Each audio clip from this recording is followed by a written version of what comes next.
कल्पना कीजिए, एक ऐसा देश जो भारत का पड़ोसी है, जिसके साथ भाषा, संस्कृति, इतिहास जुड़ा है।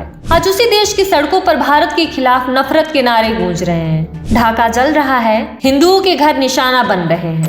एक हिंदू युवक को भीड़ के सामने इस निंदा के आरोप में बेरहमी से लिंच कर दिया जाता है और भारतीय दूतावास पर हमले की कोशिश होती है। लेकिन सवाल सिर्फ हिंसा का नहीं है, सवाल है कि ये अचानक क्यों हुआ।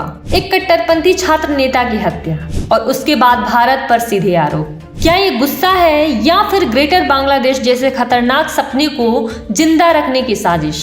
आज के इस वीडियो में हम सच, प्रोपेगेंडा और राजनीति तीनों को अलग करेंगे। वीडियो को अंत तक देखिए, लाइक कीजिए और चैनल को सब्सक्राइब कीजिए, क्योंकि सच जानना आज सबसे जरूरी है। शरीफ उस्मानी हादी।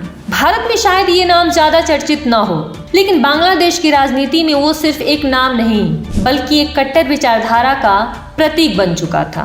वो खुद को छात्र नेता कहता था, लेकिन उसकी पहचान क्लासरूम से नहीं, बल्कि सड़कों पर भड़काऊ भाषणों से बनी। हादी की ताकत किताबों में नहीं थी, उसकी ताकत थी गुस्सा, नफरत और उकसावे की राजनीति। कुछ ही दिन पहले उसने एक ऐसा नक्शा दुनिया के सामने रखा जिसे देखकर भारत में सिर्फ हैरानी नहीं, चिंता होनी चाहिए थी।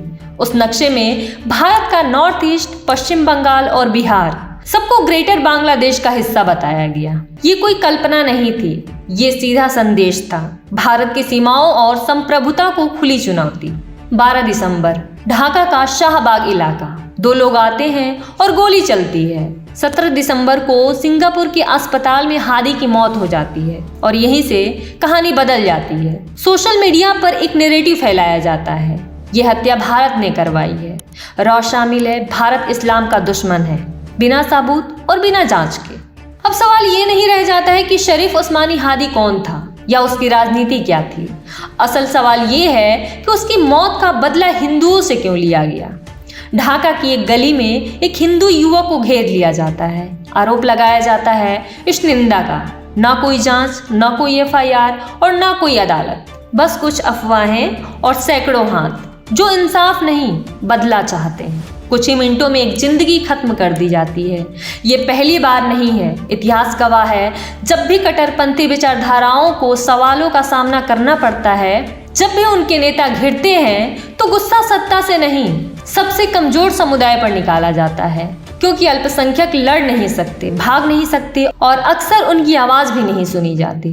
भारत आज CAA लागू कर चुका है, NRC की बात कर चुका है, बांग्लादेश में कट्टरपंथ पर सवाल उठाता रहा है। ये सब चीजें रेडिकल ग्रुप्स को पसंद नहीं आती।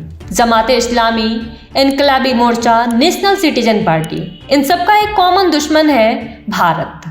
सच ये है कि ये लड़ाई भारत बनाम बांग्लादेश की नहीं है, ये लड़ाई लोकतंत्र बनाम कट्टरपंथ की है, शांति बनाम नफरत, सच बनाम प्रोपेगेंडा। भारत को डिप्लोमेटिक प्रेशर बनाना होगा, अंतर्राष्ट्रीय मंच पर मुद्दा उठाना होगा और सबसे जरूरी, हिंदुओं की सुरक्षा को लाल रेखा बनाना होगा।